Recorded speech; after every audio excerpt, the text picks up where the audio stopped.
যাদের এখনো টাকা ঢোকেনি, জুলাই মাসের 5-6 তারিখ হয়ে যাবার পরেও যদি আপনার ব্যাংকে অন্নপূর্ণা ভান্ডারের 3,000 টাকা না ঢুকে থাকে, তাহলে এই ছোট্ট কাজটি করলেই আগামী 7 দিনের মধ্যেই আপনার ব্যাংকে ঢুকবে টাকা। এই 3 ধরনের মেয়েদের জন্য বেরিয়ে আসলো বিরাট বড় আপডেট। শুভেন্দু অধিকারীর তরফ থেকে বেরিয়ে আসলো আপডেট। এবার অন্নপূর্ণা ভান্ডারে লাল তালিকা তৈরি।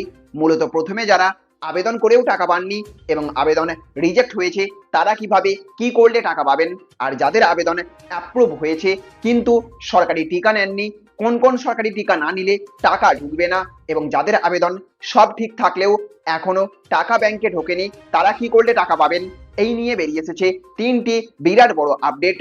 সুতরাং আপনি যদি এই 3 ধরনের মেয়েদের মধ্যে একজন হয়ে থাকেন, তাহলে ভিডিওটি প্রথম থেকে শেষ পর্যন্ত মনোযোগ সহকারে দেখতে থাকুন। কেন আপনার টাকা আটকে আছে, আপনি জুলাই মাসে টাকা পাবেন কিনা, কবে আপনার ব্যাংকেও ঢুকবে টাকা, আর কোন কোন 3 ধরনের মহিলাদের জন্য কি কি নিয়ম বেরিয়ে এসেছে, সবকিছু একদম বিস্তারিতভাবে, অর্থাৎ আপনাদের যাবতীয় প্রশ্নের উত্তর এই ভিডিওতেই পেয়ে যাবেন। তাই ভিডিওটি শেষ পর্যন্ত অবশ্যই দেখুন। আপনারা দেখছেন টেক শেয়ারিং অনলাইন। ভিডিওটি শুরু করার আগে একটা লাইক করে দিন, বেশি বেশি করে শেয়ার করে দিন। চ্যানেলে নতুন হয়ে থাকলে অবশ্যই সাবস্ক্রাইব করে বেল আইকনটিকে অন করে রেখে দিন। তো বন্ধুরা, অন্নপূর্ণা যোজনার দ্বিতীয় কিস্তির টাকা ইতিমধ্যেই লক্ষ লক্ষ মহিলার ব্যাংক অ্যাকাউন্টে পৌঁছে গেছে, কিন্তু এখনো এমন অনেক মহিলা রয়েছেন যারা জুন মাসে আবেদন করলেও কিন্তু জুলাই মাসে 3,000 টাকা পাননি।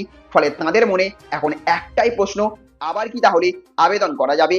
এই বিষয়ে বড় আপডেট দিয়েছেন রাজ্যের এক মন্ত্রী জানিয়েছেন, শুধুমাত্র নথিতে ভুল, অসম্পূর্ণ তথ্য অথবা তথ্যের গরমিল থাকলেই যে আবেদন বাতিল হতে পারে, কিন্তু যদি আবেদনকারী প্রকৃত অর্থে যোগ্য হন, তাহলে চিন্তার কোনো কারণ নেই।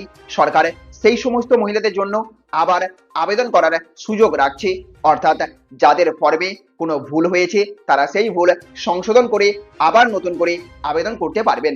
শুধু তাই নয়, নতুন আবেদন গ্রহণের কাজও এখনো চলছে। সরকার আগেই জানিয়েছে 1 জুন থেকে শুরু হওয়া আবেদন প্রক্রিয়া মোট 90 দিন চলবে, অর্থাৎ পুরো জুলাই এবং আগস্ট মাস জুড়েই আবেদন করার সুযোগ কিন্তু থাকছে। তাই যারা এখনো আবেদন করেননি অথবা আগের আবেদন বাতিল হয়েছে, তারা কিন্তু সময় নষ্ট না করে প্রয়োজনীয় নথি ঠিক করে আবার আবেদন করুন। এবার আসে সবচেয়ে গুরুত্বপূর্ণ আপডেটে। মুখ্যমন্ত্রী শুভেন্দু অধিকারী জানিয়ে দিয়েছেন, কিছু নির্দিষ্ট ক্ষেত্রে আবেদনকারীকে এই প্রকল্পের জন্য অযোগ্য বলে বিবেচনা করা হবে। এর মধ্যে অন্যতম হলো সরকারি শিশু টিকাকরণ কর্মসূচি। অনেকেই ভেবেছেন যে এখানে হয়তো কোভিড ভ্যাকসিন বা করোনা ভাইরাসের ভ্যাকসিনের কথা বলা হয়েছে, কিন্তু না। সরকারি সূত্র অনুযায়ী মূলত জাতীয় টিকাকরণ কর্মসূচির আওতায় শিশুদের বাধ্যতামূলকভাবে সরকারি টিকা নেওয়ার বিষয়টি উল্লেখ করা হয়েছে। অর্থাৎ যেই সব পরিবার নিজেদের সন্তানদেরকে সরকারি নিয়ম অনুযায়ী নির্ধারিত টিকা দেয়নি বা দিতে অস্বীকার করেছে, তাদের টাকা দেওয়া হবে না। জাতীয় টিকাকরণ কর্মসূচির আওতায় শিশুদের জন্মের পর থেকে বিভিন্ন বয়সে BCG, polio, hepatitis B, pentavalent rotavirus, MRPCV, DPT এবং অন্যান্য গুরুত্বপূর্ণ টিকা সম্পূর্ণ বিনামূল্যে দেওয়া হয়ে থাকে সরকারের তরফ থেকে। এছাড়াও কিন্তু আধার কার্ড, ভোটার কার্ড, ব্যাংকের অ্যাকাউন্ট এবং অন্যান্য নথিতে কোনো ভুল আছে কিনা সেটা ভালোভাবে দেখে নেবেন, কারণ ছোট্ট একটা ভুলের জন্যেও আবেদন আটকে যেতে পারে। আর যদি আবেদন বা টাকা সংক্রান্ত কোনো সমস্যা হয়, তাহলে সরকারি হেল্পলাইন নম্বর 8220 নম্বরে যোগাযোগ করতে পারেন, অথবা বিডিও অফিস কিংবা সংশ্লিষ্ট সরকারি দপ্তরে গিয়ে সমস্যার সমাধান করতে পারেন। সবচেয়ে ভালো হবে আপনি যদি মেল করতে পারেন। সরকারের কাছে মেল করলে আপনার আবেদন, আপনার টাকা ঢোকা 90% কনফার্ম হয়ে যাবে। asap@wv.gov.in এই ইমেল অ্যাড্রেসে আপনি মেল করতে পারেন। সব মিলিয়ে বলা যায়, যারা এখনো অন্নপূর্ণা যোজনা টাকা পাননি, তাদের হতাশ হওয়ার কোনো কারণ নেই।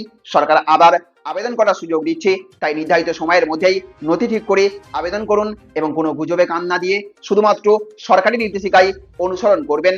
তো আপনার অন্নপূর্ণা ভান্ডারের 3,000 টাকা জুলাই মাসে কি এসেছে, নাকি এখনো অপেক্ষা করছেন? আর যদি আবেদন বাতিল হয়ে থাকে, তাহলে কি আবার আবেদন করবেন? কমেন্ট করে অবশ্যই জানাবেন। ভিডিওটি যদি তথ্যবহুল মনে হয়ে থাকে, তাহলে অবশ্যই একটা লাইক করবেন, বেশি বেশি করে শেয়ার করবেন। চ্যানেলে আপনি নতুন হয়ে থাকলে চ্যানেলটিকে সাবস্ক্রাইব করে রাখবেন। ভালো থাকবেন, সুস্থ থাকবেন। Thank you friends, thank you for watching.